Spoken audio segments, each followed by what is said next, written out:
Allez, on discute un peu d'un match qui par contre m'intéresse. On va discuter, les gars, du match qui m'a fait aller à Lyon. Grand plaisir, la victoire 3-0 de l'Olympique Lyonnais face à un FC Metz assez faible.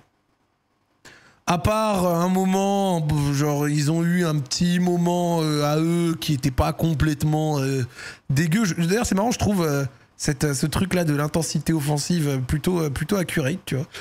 Mais j'ai pas trop aimé le match de Metz, je l'ai trouvé assez faible globalement.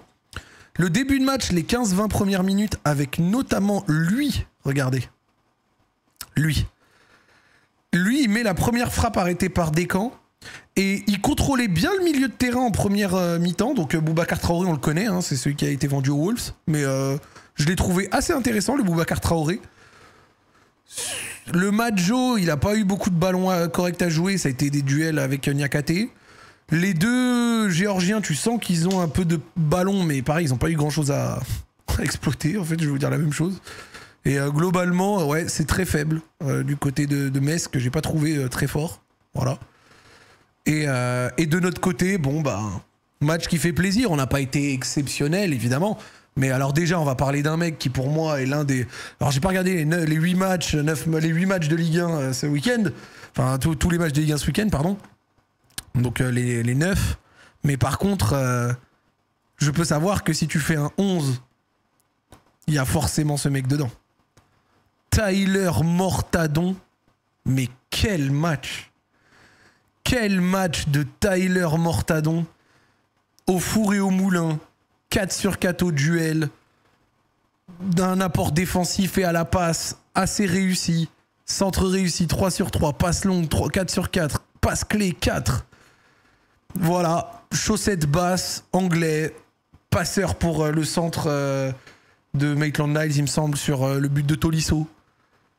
10 millions d'euros, la pioche qui s'annonce... assez puissante, on lui souhaite évidemment de la continuité. Donc bravo à lui. Un petit mot, le duo fonctionne bien avec Tessman. Tessman plutôt match correct dans la suite de Lens. J'ai pas trop kiffé sa première mi-temps, mais la deuxième était meilleure. Je dirais la même chose, dans le sens où des duels remportés et regarder des interceptions, des tirs bouclés, des tacles et tout, c'était pas mal. Ça manque encore d'apport avec le ballon, mais globalement, il ne dérange pas dans cette configuration. Il est meilleur que la plupart des matchs qu'il produisait l'année dernière. Donc bon match. C'est juste pour moi, Tessman a le syndrome des joueurs qui quand ils sont critiqués, derrière ont des mecs qui en font 3 fois trop quand ils font un match correct. Et donc du coup Tessman a ce truc là où des mecs parlent de matchs extraordinaires alors que bon non c'était pas extraordinaire mais c'était bien. Et s'il peut continuer à produire ces bons matchs, bah, il ne fera pas tâche et qu'il continue à être titulaire, ce serait pas choquant. Je dis un ou deux autres trucs positifs et je parle de négatifs. Maitland-Niles. Maitland-Niles après un match foutage de gueule à Lens, sauf la fin de match où c'était mieux, ben aujourd'hui, enfin contre Metz, excellent. Impliqué, peu de nonchalance un peu chiante, de une grosse activité dans son couloir. Bravo. Voilà, je pense que les critiques aussi on lui a peut-être remonté un peu les bretelles. Hein. 14 duels à jouer, 8 remportés quand même. Mais globalement, énorme sur son côté. Enfin, juste, il a été très très bon. Donc, bravo avec lui. Et je sais qu'à Lens, il joue plus haut, mais je m'en fous. Genre, le problème de Maitland-Niles, c'est pas qu'il a joué plus haut, c'est qu'il s'en battait les couilles à Lens. Et c'était très énervant à voir. C'était un problème d'attitude et pas un problème de poste. Par contre, si on peut parler de quelqu'un qui a un problème de poste, lui là, il était bien perdu. Jusqu'à la passe décisive contre Fofana où il se retrouve dans des positions qui maîtrise mieux, ça se voit. C'est plutôt un joueur peut-être genre là, d'accord. J'ai l'impression que Pavel Schultz, ce qu'il préfère, ça va être ici, tu vois. Mais on voit bien que là, c'est pas forcément là où il est le mieux, d'accord. Donc c'était une question de dépannage, mais le début de match, je l'ai trouvé perdu. vraiment du père sur le terrain, genre à contre-temps surtout, tu sentais que c'était des positions qui ne maîtrisaient pas. Passe décisive correcte quand même sur un dépassement de fonction de Niakate qui a fait un vrai bon match, donc on va le souligner pour Niakate, mais vrai bon match de son côté. Mais franchement, moi je vous le dis, quand l'ailier droit il va venir, les gars, Schultz, je le mets dans la rotation avec Tolisso, ailier droit titulaire, et donc là, si tu réussis à aligner Buonanotte, Tolisso, Mikotadze, Fofana, et derrière Mortadon, Tessman.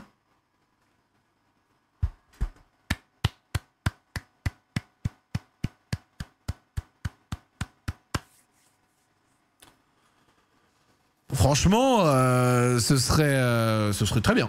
Ce serait très bien, je trouve. Donc voilà.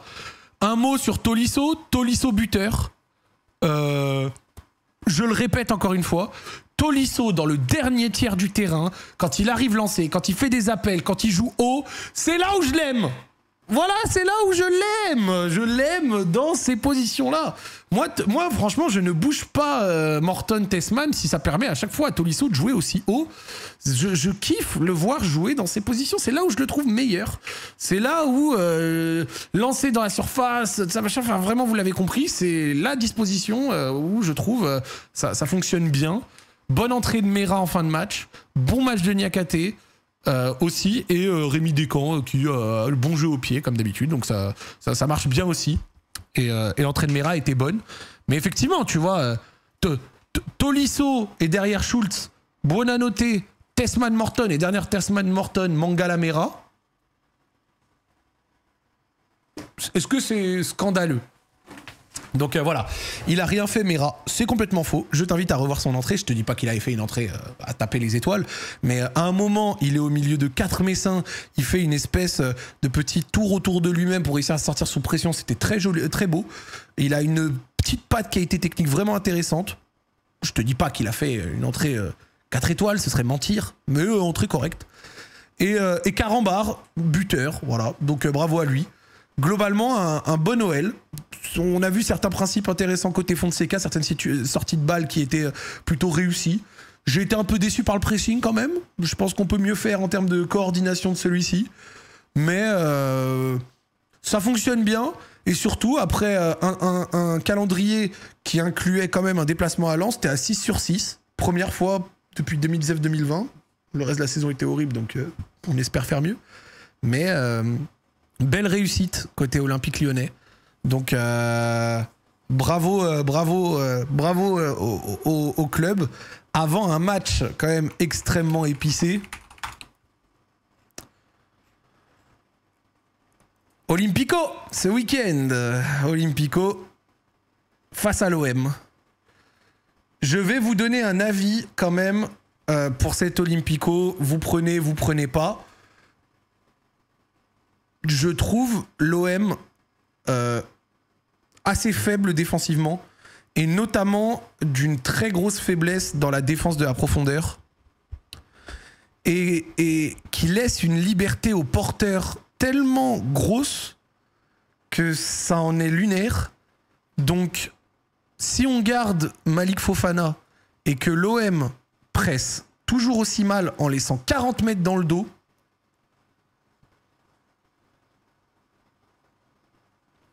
ça peut être blaguesque. Après, on est lundi soir.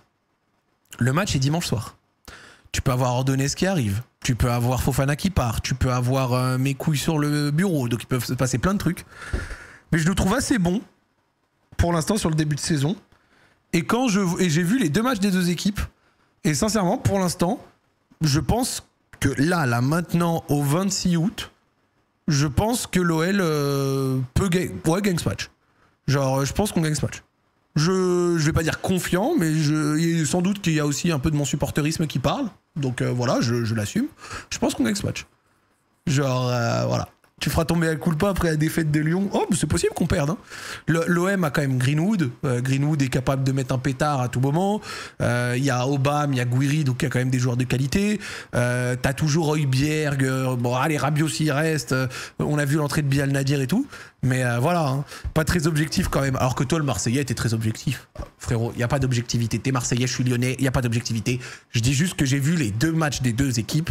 Et je trouve que dans ce qu'on a vu sur les 2 premiers matchs, même si d'un match à l'autre il peut y avoir des différences, je trouve que actuellement l'OL est un peu plus en place.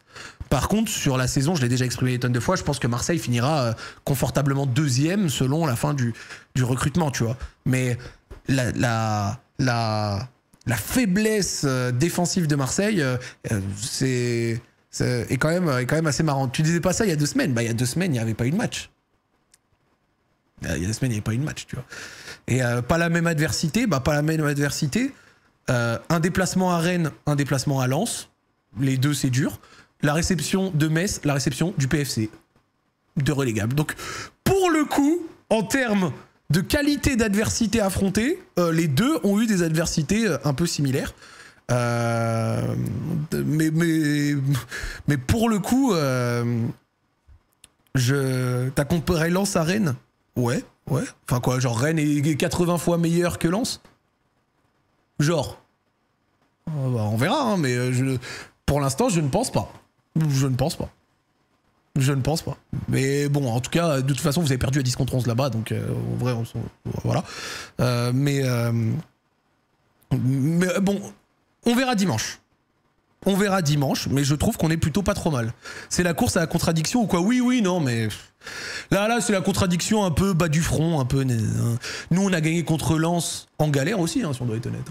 Contre Lens, à la fin, on défendait avec la crotte au cul, de la grosse défense de surface bien chiennetée. Donc, je suis pas en train de dire qu'on a gagné en mode grand seigneur, d'accord? Mais voilà. Je dis juste que vu les galères défensives marseillaises, je pense qu'il peut se passer... je pense que l'OL peut avoir un scénario assez favorable dans ce match. C'est mon avis. On verra ce que ça va donner. Mais ce sera intéressant. Je